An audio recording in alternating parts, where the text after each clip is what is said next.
You guys, it is going to be another scorcher here in Rome, and we are headed out of town to someplace cooler. On today's video, I'm going to take you with me to the nearby town of Tivoli. Tivoli is famous for two things, the Renaissance Villa d'Este and Hadrian's Villa. It's actually really easy to reach Tivoli from Rome using public transportation. So if you just want to go to Tivoli, visit the Villa d'Este and head on back, you can easily do that in half a day. Visiting Hadrian's Villa is another matter. Hadrian's Villa is just outside the town of Tivoli, so you have to take a bus or a taxi to get there. The buses do not even run on a really regular schedule. So to visit Hadrian's Villa from Rome using public transportation takes a little bit of finesse and a lot of patience. So trying to visit both Hadrian's Villa and Villa d'Este on a day trip from Rome using just public transportation requires even more finesse and even more patience. So unless you have a car, I truly believe that the best way to visit the town of Tivoli and see its two important sites of Villa d'Este and Hadrian's Villa is to go on a tour. You can do this tour either as a half day where you just see the two sites and come back to Rome, or as a full day where you break up the sites with a lunch break in between. We've booked this tour through Get Your Guide. This is not a sponsored video. We've paid for the tour. This tour comes with two options, with or without lunch. We've chosen the option without lunch because in Tivoli, I know where I want to go. And I booked this in advance because the place where we're going is pretty popular. You should just know if you book it with lunch, you know how lunches go on these kinds of tours. They're pretty average, but it's just a nice way to make sure that you have some lunch in between the sites you're going to visit. All right, it's time to go check in for our tour. We're going to get on a nice air-conditioned bus and make our way to Tivoli. Let's go.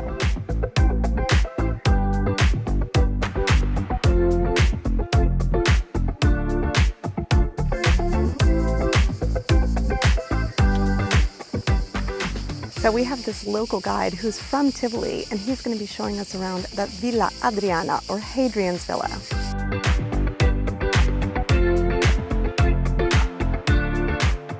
Hadrian became emperor in the year 117 CE and ruled until his death in 138 CE. He's remembered as one of Rome's 5 good emperors. He was also known for his love of architecture. Hadrian was a well-traveled ruler, and his journeys across the Roman Empire greatly influenced his architectural style.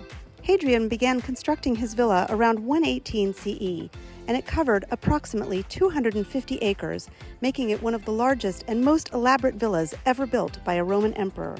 The villa featured libraries, baths, theaters, temples, and gardens, and you can clearly see the influence of Hadrian's travels to Egypt in some of the architecture in his villa.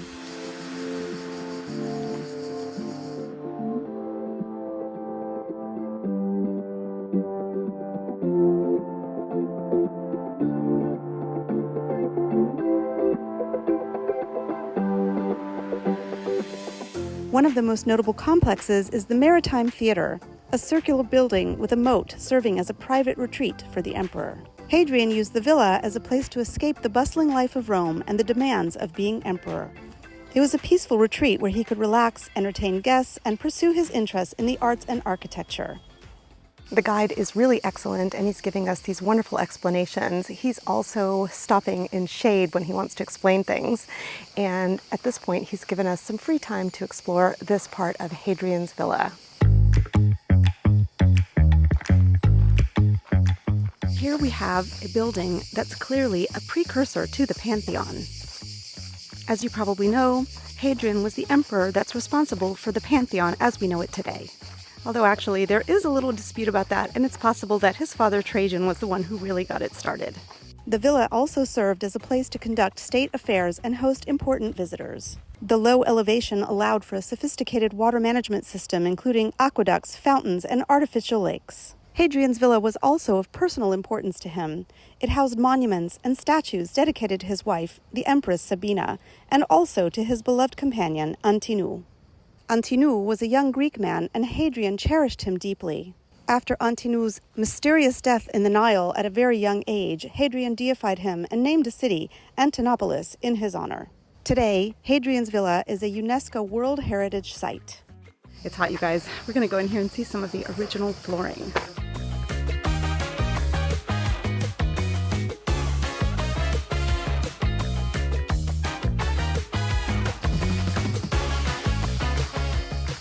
So I love the olive trees in this villa. I think they're amazing, and you can see how old they are. He just showed us an olive tree that is over 500 years old. By the way, we are in the Sabine Hills. This is a region that is famous locally for its olive oil. At this point, we've really seen the highlights of Hadrian's villa, and frankly, it's pretty hot. So we are now heading back to the bus. Then we're going to head to Tivoli, and we'll have a lunch break, followed by Villa d'Este. You know, you could easily come here by yourself, but I gotta say, having the guide to explain all of these things, explain these buildings, I wouldn't have known to go into those smaller thermal baths and seeing those amazing tile floors. When you're visiting these ancient Roman sites, I think it's worthwhile having a guide to explain the architecture and the history behind them. Have you visited Pompeii? You know how huge it is. I mean, it was a city. You guys, Hadrian's villa is 3 times the size of Pompeii. So you can understand why we are not going to visit all of it in one go. For lunch, we opted to head over to the beautiful restaurant Sibilla. This beautiful restaurant sits in the ruins of the temple to Vesta and has been here since 1720. Despite all that, it's not that expensive, and it has some of the best food in Tivoli. Our guide warned us that we were wasting our time eating there because we would have to rush, and he was a little bit right, but it was still worthwhile. We managed to have an amazing meal in just an hour and a half. Villa d'Este was commissioned by Cardinal Ippolito II d'Este, a member of one of the most powerful families in Renaissance Italy. Born in 1509, Ippolito II d'Este was the grandson of Pope Alexander VI and the son of Lucretia Borgia. He became a cardinal at a young age and was known for his ambition and love of art. Cardinal d'Este was appointed governor of Tivoli in 1550. Not long after, he began the construction of Villa d'Este. His goal was to create a villa that would rival the grandeur of the ancient Roman villas, in particular Hadrian's villa, located nearby. To achieve this vision, Cardinal d'Este hired Piero Ligorio, an architect and artist who had worked on the renovations of St. Peter's Basilica in Rome. Much of the art and decor in Villa d'Este were inspired by and even directly taken from Hadrian's villa. This is one reason I think seeing Hadrian's villa and Villa d'Este on the same visit can be helpful. You understand the connection between these two sites. Statues, reliefs, and other decorative elements from Hadrian's villa were incorporated into the design of Villa d'Este. There are 2 parts to visiting Villa d'Este: the Renaissance villa itself and the gardens below. Okay, after a nice lunch break, we have made it here to Villa d'Este. We spent a little bit of time inside of the beautifully frescoed Renaissance villa, but most of our time is going to be spent here in the gardens with all of these amazing fountains. The morning at Hadrian's villa was pretty hot, and it's still pretty hot right now, but here in the shade and with these beautiful fountains, it definitely feels a lot cooler. The gardens themselves are particularly famous for their elaborate water features. The villa is situated on a hillside, which allowed Ligorio to use gravity to power the many fountains and water displays. Water from the Aniene River is diverted through a series of underground tunnels and aqueducts to supply the fountains. This clever use of hydraulics means that the fountains do not require any mechanical pumps. In fact, one of my favorite reasons for visiting Villa d'Este in summer is precisely because of all these fountains that actually cool you down. So at regular intervals, this fountain behind me plays like an organ. It actually sounds like chamber music from the Renaissance.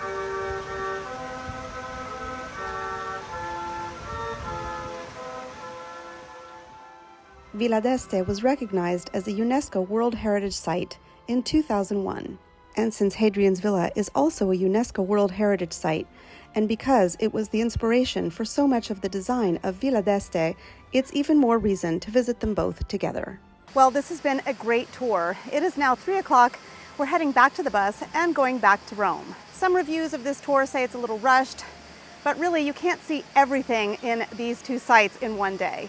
I thought the tour was a perfect balance of historical and artistic information and background, with plenty of free time for wandering, taking pictures and video, and just enjoying these beautiful sites. If you want to know the tour I booked, I've linked it in the description below. If you want to know how to visit the Gardens of Nympha, which is another amazing day trip from Rome, check out my video right here.